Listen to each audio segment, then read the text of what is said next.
All right, well, it's 1 minute till, but we're gonna go ahead and get started. Welcome to Blazing the Trail by Pittsburg State University. And if you're thinking about something, yes, that's right, it is a pun. We are implementing, or we have implemented, a framework called Blazor. This is a front-end framework that has a lot of programming and stuff. And we're going from Vue.js. We'll get into a little bit of that, but to get us started, I'm Tommy Hoyt. I'm a programmer here at Pitt State. My partner in crime, Eric Soucy, as well. We'll kind of get a little bit further into the idiosyncrasies and the aspects that we each kind of gravitate towards. But for the most part, I'm kind of the front end guy. I make sure everything looks pretty, and then Eric makes sure my buttons work. That's really what we want. And yeah, it's been fantastic so far. We worked together for 5 years, going on just about. And yeah, we're just gonna go ahead and get into it. I'm gonna hand to Eric. So few of the things, where we were, we're a relatively small shop. I think we've got basically 5 developers now, got a couple more than that are doing development that arguably shouldn't be.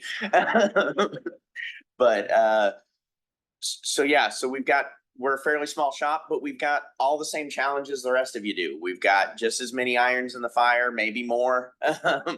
So we needed something that really cuts down that development time. We need a very short prototyping window to be able to get, custom screens made for everybody that asks for one, that kind of stuff. So we needed reusable components because of that. We're making a bunch of little small projects or one-off screens. We want to be able to reuse those libraries just like we do in the back-end code, NuGet libraries, whatever. That reusability was just as important to us in the UI realm as well. So something that gave us reusable components was a must. We're a Microsoft shop, so we've historically been MVC. So we had that model view controller structure, but to get that componentized front end, we dabbled with Vue.js, and that met a lot of the issues that we had and provided us a lot. It also brought some challenges. We had to have NPM to go, to get JS to work. We're a .NET shop. I'll run NuGet packages all day long. Now I've got yet another ecosystem that I had to learn. Managing NPM packages, it complicated the build pipeline. It added to our, it added sometimes 30 minutes or more to a build pipeline, because, NPM install sometimes just likes to sit there and churn. I don't know why. I didn't dig into it. I didn't care enough. I just tried to get rid of it. So we, so we were looking at trying to trim down the number of ecosystems and be in a standardized framework and, back in our comfort zone, so to speak, of .NET, and we wanted back in the .NET ecosystem. Enter Blazor. This is, if you haven't seen it, everything that Eric just described, it's everything combined. It's the front end comes together, meets the back end. And for us especially, it was sort of, I don't know if you'd say a treaty or something, but it was really Eric and I at times, I'm his nightmare sometimes. I would be the guy that says, okay, I need a method that does X and it returns Y. He's like, Tommy, you can't just tell me to do that. There's so much more to it. I'm like, I don't care. I don't care how it works. Just do it. And so this getting into Blazor has really sort of bridged a gap in terms of communication and also understanding. And that now I'm having to play around with some backend stuff. Now I'm having to deal with things like threading issues, which we'll get into. And Eric as well has had to come forward and get into my realm of some front end stuff and maybe some styling and such. But it's been fantastic coming together and getting into Blazor. And even further so, it's not just the personalities, it's also the code. The code comes together, and you're having a front end styling and formatting all coming together and meeting business logic. And so before, where we had Vue.js, it was a case of you'd press a button and then it goes off to the server and it doesn't care. But now, with everything connected, it is it's basically it's so much more fluid. It's all in one file, and it's really it's easy. It's incredibly fluid, and that's, you know, when it comes to that single file reusability, it's super. Eric will explain how we use our NuGet packages to use that reusability. So it's not only is it all in one file, and it brings everything together, there's also not a lot of CRUD in that file. That file is self-contained. It's only the pieces you need. The framework obfuscates away a lot of the unnecessary stuff. The framework stuff is all part of the ecosystem and behind the scene. You have access to it if you need to do fancy things. It's still there, but it's not on the controller page. You don't have to reinvent the wheel every time you spin up a new, you know, controller or whatever. So it makes readability on that single page so much better, just in terms of it's a very top down. Here's my markup. Here's my business logic. It's all right there, and I don't need to wade through a bunch of other stuff. Well, and one thing I would mention as well is that when it came to starting a new project, it was a situation of you have a template. Okay, let's start with the template. Let's make a new project from the template, but templates get outdated. We change something in the style, and now we have to go update this template, and then we got to drag it into everything else. When it comes to the NuGet package, it's all there. It's all in the NuGet package. You start a new project, and you download the NuGet package, and that's it. You're good to go. So one thing that Blazor provides with the Blazor components, every component is a class. And so just like you could pull a class in from a NuGet package, I can pull a component in from a NuGet package. Yep. Our process for spinning up a new project now is using the vanilla Microsoft template and deleting half of it, because it's all standardized in our NuGet package. We just pull it in, consume it, and then we hit the ground running with new pages. There's not a lot of garbage anymore. We've got it in one place. The flip side to that is, let's say something changes. We need to change something in the header or the footer, or they wanted to make our colors blue next year for whatever reason. That theme template is down in the NuGet package. We change it in one place, we pull it in, we republish. We'd have to republish all the apps, but that's it. It trigger a bunch of pipelines off the new NuGet package at that point. It's literally that easy now for us. So there were some changes. It wasn't all sunshine and rainbows. There were some things that changed. We got some good things, but we got some bad things too. The first change, it's now a stateful connection. No more HTTP controller sessions, the whole 9 yards. Now, in some ways that's good. I don't know who's ever worked with sessions. Sometimes that can be tedious. But it's now a stateful connection. All of your properties and objects, they're all in memory on that server. Because of that, you can. It did change a couple of our hosting things. There were some gotchas with moving to that stateful connection. We no longer needed that session server to manage the states. However, we did need to change our load balancers.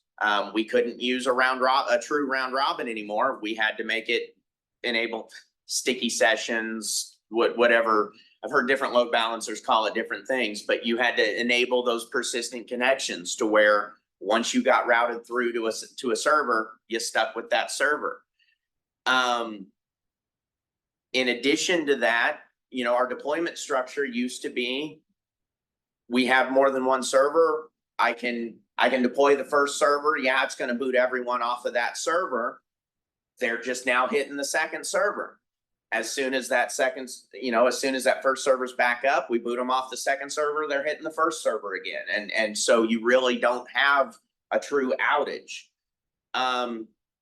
Now I've got to restart every connection on every server. So they're going to lose a connection to one server, and their session's going to be killed. They're going to have to start over. They're going to lose that state. So we now have to be a little more mindful of our publish windows, just because that's a thing. Now, the scope of work can be much smaller. You can have much smaller projects and you know, host those individual projects as virtual applications.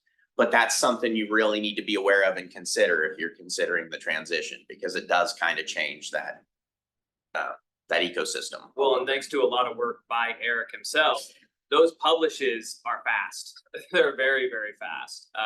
As we were getting onto Blazor, we were first using Docker, which we won't get into, but we'd have issues where we'd do a publish and then, okay, here the tickets come in of, hey, our stuff is down. Whereas nowadays it's like, we'll do a publish and before I can even see if it's down, it's already back up. Yeah, so beyond the statefulness changing, the other change that comes with Blazor is it's heavily relies on the ability of .NET to provide asynchronous code processing. Traditionally, our infrastructure, our processes were a very functional design. We were very top down, you know, scripting type processes where go get this data, do this cleanup, save this file. Those kinds of tasks were a lot of our integration tasks. And as a result, we kind of learned to develop that way. And so we were essentially functional developers in an object-oriented framework. So we knew we could do cool things, but it was always in the back of our mind, but we'd never really taken the time to learn the async await structure and a lot of the gotchas. With Blazor, it's a requirement. Blazor relies on a single render thread, and if you're on that render thread, you will lock up your application. All of your tasks need to get off of that render pipeline and onto a second thread. So there's a lot of task.runs in our code, a lot of need to get out of that primary or off that render pipeline and into into their own threads. And that was a very steep learning curve from us. I think we still regularly have I won't call them arguments, discussions. About just exactly how async works in .NET, and we've still never really resolved that to anyone's satisfaction. I don't think there's a lot of weirdness there that. And I mean, this was a bit of a crash course. The whole thing was a bit of a crash course because we saw that Blazor comes with this fancy thing called a WebSocket. And like, okay, whatever. Well, that's not just whatever. Just as Eric said, you have to be very careful with how you program it. And even just yesterday, we're here at the conference and a ticket comes in and says, hey, the website's not working or it's never finishing. And lo and behold, it was never finishing loading because we had some sort of asynchronous thread was going off to the side and quietly dying and didn't tell the render thread, hey, you need to throw an exception. There was no communication there. And so it's just another example. We're still learning. But yeah, I mean, it's been great so far. And so, you know, with implementing Blazor, some of the questions that may come up when you buy a new package, and we didn't buy anything, but what's in the box? right? What are some things that are native? What are some things that we can start playing with right away? And it's not much. With any framework, it's really just that. It's a building block that you can then build on top of. Now, what we were using before with Vue was Bootstrap. Bootstrap is fantastic. We loved it. And one of the things that if you have Vue and you have Bootstrap, you can use Bootstrap Vue, which is sort of a combination of the two, where they take all the styling of Bootstrap and they wrap it nicely into Vue components, which makes our life much, much nicer, makes our code nicer and everything. And so as we were going to Blazor, we had the thought of, well, we could just use Bootstrap, that's true. But Blazor is new enough that there's not a very big community, certainly not as big as Vue. And we were kind of like, okay, we maybe have to start creating some of this stuff on our own, which we're not against, but it would effectively make that initial jump off a little bit harder. And so we started looking into other stuff, and we found Blazor.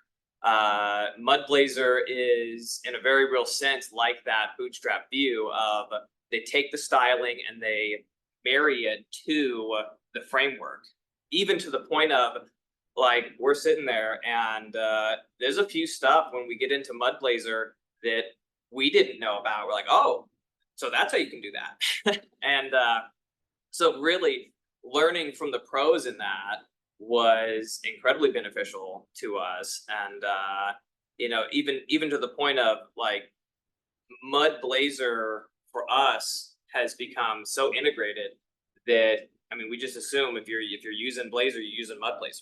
I mean, it's that just that connected. Just as to a lot of people, I'm sure Bootstrap had become that synonymous within MVC. When I said MVC, I meant Bootstrap. You know, Yeah. like that's kind of where we're at now. I said Blazor, I meant Blazor. Like it's that integral to our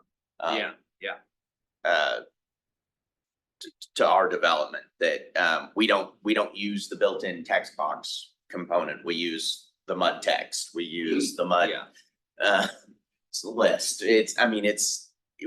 We really, it's our go-to. We use the mud component first, and then we'll build a component in-house if that won't do what we needed it to do, kind of thing. Yeah. And, you know, a huge advantage to this is the accessibility aspect, if you're having to dive into that, and also mobile first. A lot of the stuff that we build, a lot of the components that we build, all of that is taken care of for us. Yeah. You know, we don't have to worry about, okay, is the size just right? I mean, there's a few things, a few numbers you do have to put in, but for the most part, it's pretty straightforward. And that's really what we've liked so much about this is, you know, although it was confusing at first, there were a lot of growing pains.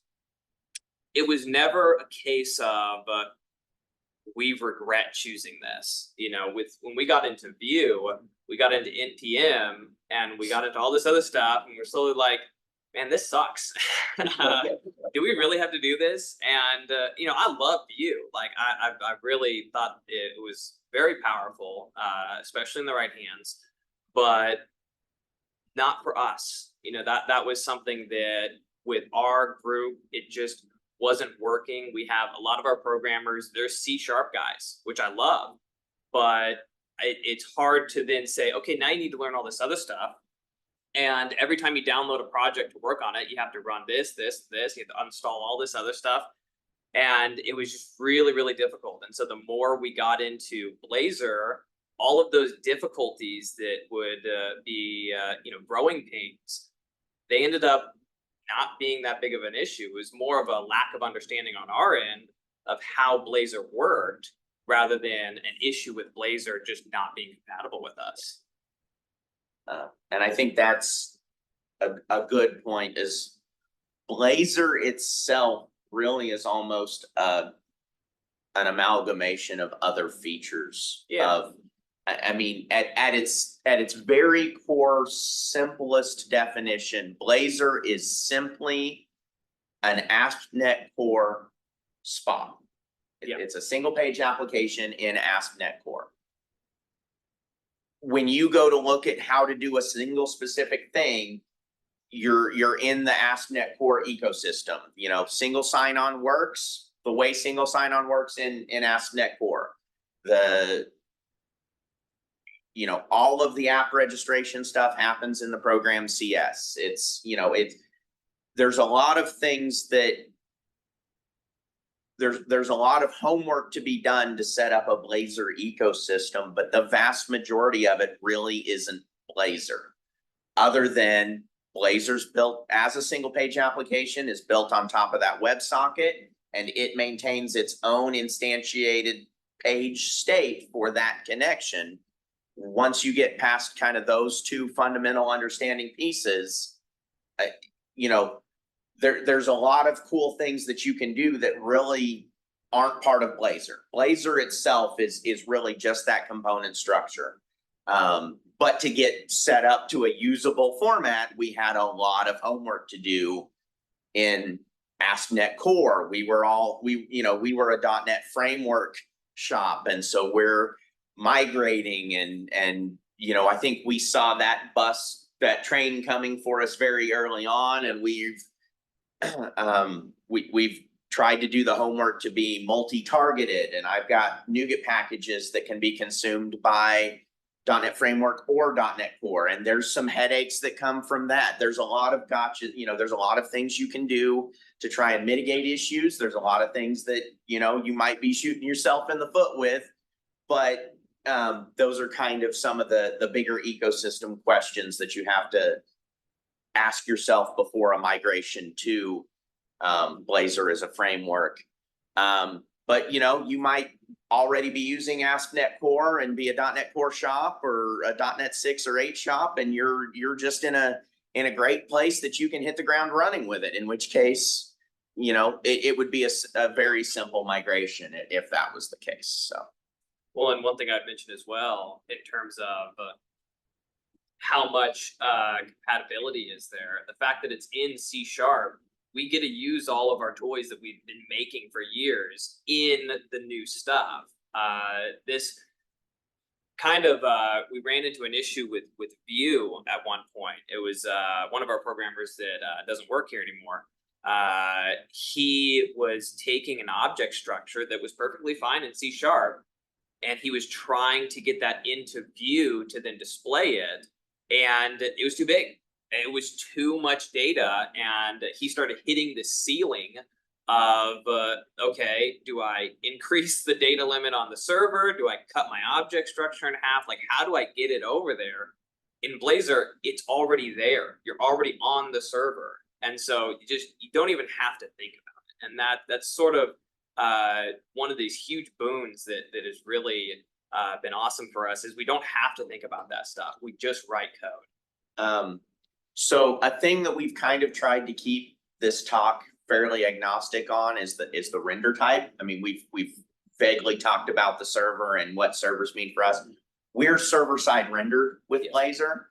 Blazor now offers you a couple options to change that. You can do client-side rendering,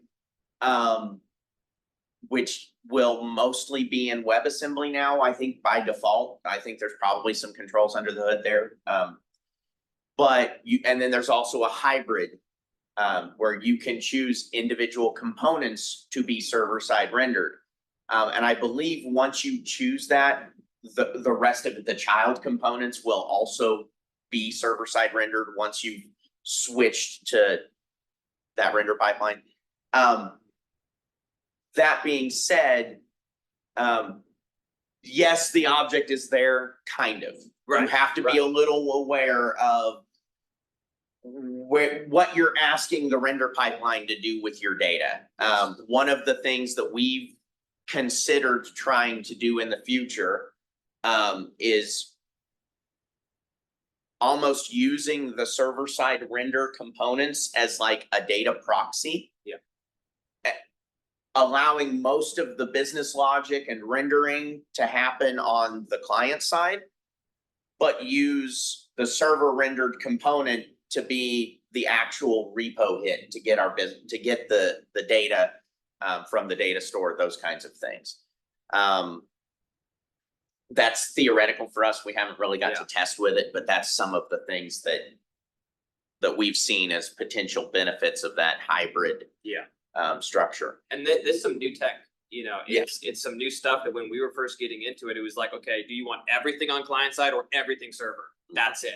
And then, yeah, just as Eric said, we're now getting into more stuff. And that's, I mean, it's certainly one of the benefits here of using something like Blazor. You got the big guys, Microsoft, that are implementing more stuff and more features for us to play with.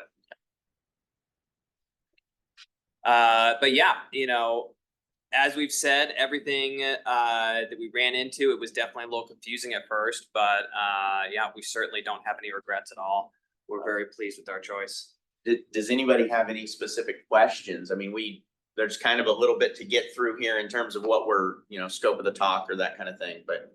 So as part of your process, now you're developing new stuff in Blazor. Right. What about the old stuff? Are you guys, how complicated is it to pull that forward into Blazor? Are we now managing two separate? So for right now, we're managing two separate systems. We want to. I would love to pull stuff forward, and we've kind of done a little bit of like coding camp style, Yeah, like we've tested out the process. samples with ourselves. Prototyping is very rapid for us in Blazor now. I think it's a lot faster than it used to be. We like to maybe get better at getting those migrations done. Some of the migrations would be easier lifts than others, definitely. But right now we don't have the bandwidth to go back and do those. So right now we are kind of owning two ecosystems, which I know we said we were trying to get less ecosystems. But that is the ultimate goal, to be down to Blazor pages for multiple reasons. That's our path to .NET Core, or you know, now just .NET, I guess. Yeah. That's yeah. But that's our path forward in the .NET ecosystem anyway. So that's kind of our ultimate goal there. But And with that being our ultimate goal, we have the philosophy of anything new, Blazor. And then if we have to have a, you know, a huge change to something, we always ask the question, we just rebuild it in Blazor. That would be my next question. Yeah, which is If big enough jump, you just say, okay, I can build it in Blazor Yeah. faster than I. re-architect the It's always on the original. table. Yep, that's definitely been a thing that we've considered. And I think as a shop, because we're so small, we have to be very almost scrappy with our opportunities like that. And Yeah. so I would say that's a philosophy available to us with any of our projects Absolutely. at any time. If it makes more sense to do the new thing now, then we're gonna go for it. And that's kind of our only opportunity to stay modernized in a lot of cases, I think. So. Yep. We're implementing a new SIS too, which will deprecate a lot of code after that. Really hope so. It's gonna happen. Any other questions? We could probably, I think we could probably pull something up here. I know a lot of people may have been expecting that. We kind of intentionally wanted at least the preliminary talk here to stay very code agnostic, because I think the benefit of Blazor isn't, like I said, a person could look at Blazor and just see an ASP.NET Core page, and that's not what we wanted the takeaway to be here. So, but we can, do you have something available? I was gonna say, a lot of the stuff that we've built so I tell you what, far is the internal. The identity screen is like just, Do what? The retention page. We can use retention page. So does that spell? the identity project that I just reworked. I'm literally just using it as a tester to print the claims to the screen. yeah, So yeah. If you're on your dev laptop, they're interested. I am. Pulling up some code is not a bad thing. yeah. If my boss says it's okay, just saying. I came specifically to keep an eye. I don't blame you.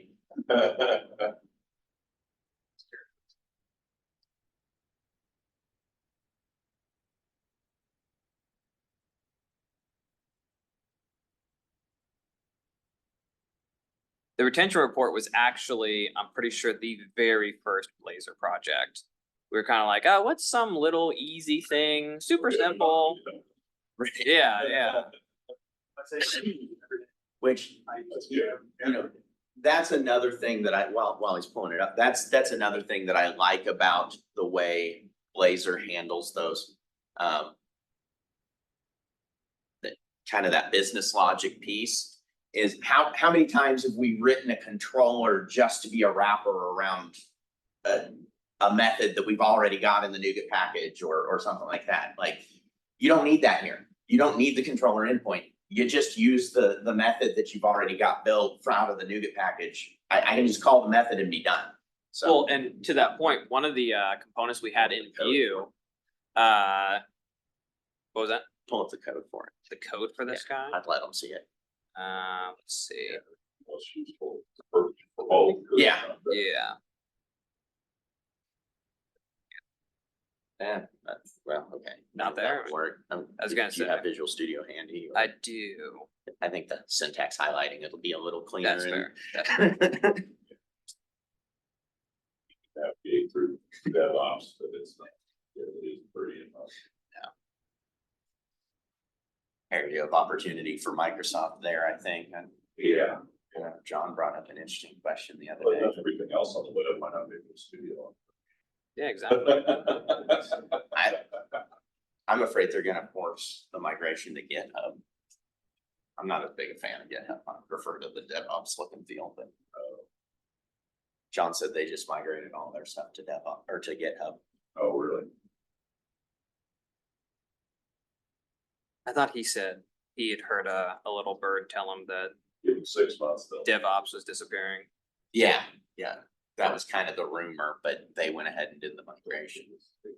It's fair enough. Be nice, you're on record.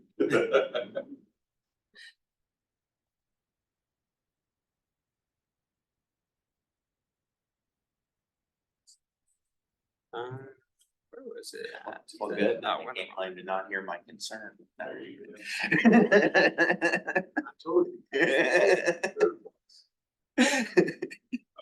Well, that's why. Yeah, we just do a little careful. Yeah, that's, So I don't think there's any. Right there. Hopefully dark mode is easy enough to see on those screens. That's all the front side. That's all. But yeah, if you get into Blazor, one of the first things you're gonna notice is that you have markup with your code. This is basically, there may be a few subcomponents in here. But for the most part, this is the whole page, is we have a bunch of markup. As you can see, anything with a mud prefix on it, I mean, that's just a component from Mud Blazor that we're using here. They take care of a lot of the styling for us. And then there's a code block right at the bottom, at least that's where we put it, where you are basically writing a class. Yeah. I mean, it's really just a class. properties and methods here, but yeah, it does the markup first. Yep. And then, which is your view, if you're, I don't know who's used MVC before, but that would be analogous to your view from MVC. And then your kind of your controller methods are right here in the page. For your business logic. But when you say for your business logic, that's really obfuscated into methods that made and varied. That you're not creating those methods necessarily on the page if that's already pre-established business logic. Right, so you can consume business logic from the library if you've already got it established, or you can build it right here. Yep. So this is, if you have a, massaging or presentation, you need to work the data into a better form or a local object or something, you can do that here. It's just no longer required the way it was with MVC. Right. Kind of combines the controller and the model together, so to speak, so that you're not translating. Well, and the view, I mean, you've got your markup on the same page here as well. Yeah. Yeah. At the bottom. Yep. And if you're coming from MVC, which is what we did, you're really going to, once you get your hands into this, it's all in one. I mean, it really, there's so much that's actually just all in one place. And it really helps in just terms of flow. I mean, you don't have to be switching between 9 different files. You got one right here. And it's, you know, it's style guides and best practices come up, and you know, this can go either direction. But if you need to render a list of string, you can do a link select statement right in the markup. The @ symbol tells it that it's code, and you drop out of markup into code. You can do your quick little link statement, select your list of string, and pass it right to the component. And you don't need a controller method to you know, build a special model that you've done just to render this one, you know, modal or subset of a page or something anymore. You can, we've found that it offers us the ability to make cleaner, simplified code that's just doing the things we need it to do. We're not fighting the ecosystem to be able to render something via the traditional framework. Right. And one of those things that another kind of philosophy, if you will, that we keep in mind is oftentimes you're taught when you're writing code, if there's a section and you can ask the question, should this be in its own method? That answer is yes, then put it in its own method. It's the same thing with this. If we have a significant amount of markup and we're sitting there thinking, well, we could reuse this and it really could go in its own component. We put it to its own component, and then that gets even smaller and cleaner in that sense where you can isolate it to its own place. You know, a simple thing that we use everywhere on any page, you need to look up a specific user, students, faculty, whatever. We default to being able to look people up by their campus ID, you know, their PSU ID. Some students know their PSU IDs, others don't. We have a text box to be able to enter the PSU ID. If they don't know the PSU ID, if they don't know their PSU ID, we obviously need to be able to look it up. That button right there next to that text box is a component. It's down in our NuGet and available on every one of our pages. We don't have to redevelop it. We can throw it on every single page. It shares the same branding. You know, historically, we've had pages where the search feature, some of them wanted the last name first, some of them wanted the first name first. It was a very disjointed experience because, you know, 2 different developers worked on 2 different pages years apart and got things in the wrong order on the new page.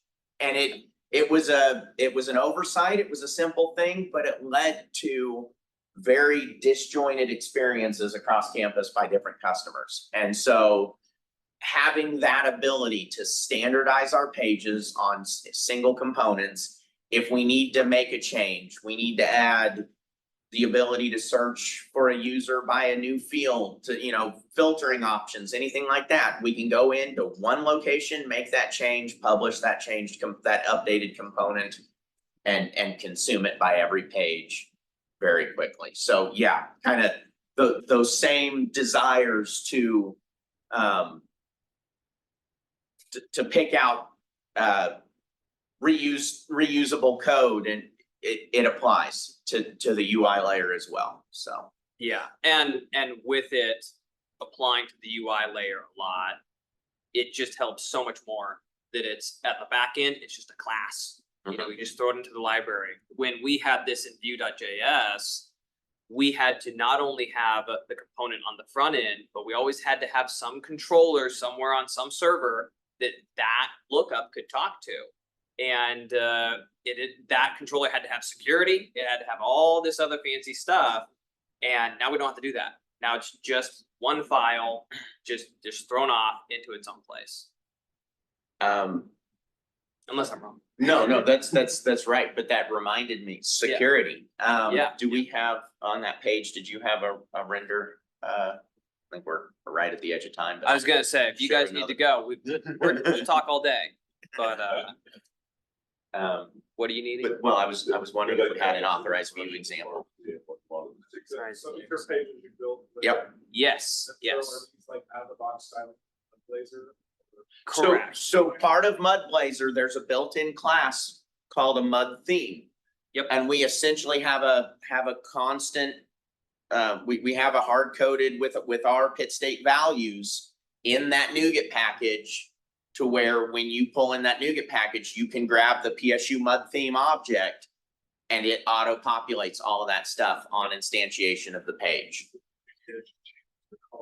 Yeah. Yeah, Yeah, yeah, Mud Blazor, actually Blazor, vanilla Blazor, there's also a piece in that, and I don't remember exactly where the variation is. It's very low level. We put it in the NuGet and I never thought about it again.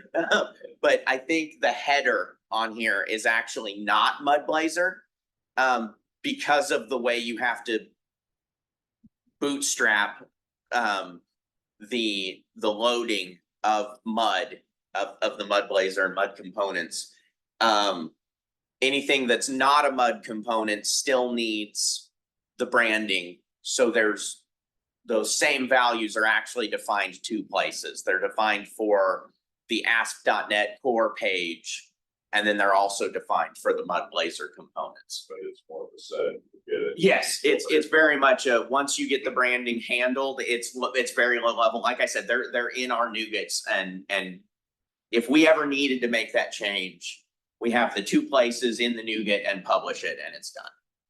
But it's not like you're like coding the buttons. No, they consume that Mud Blazor class that's running at runtime, and it's right.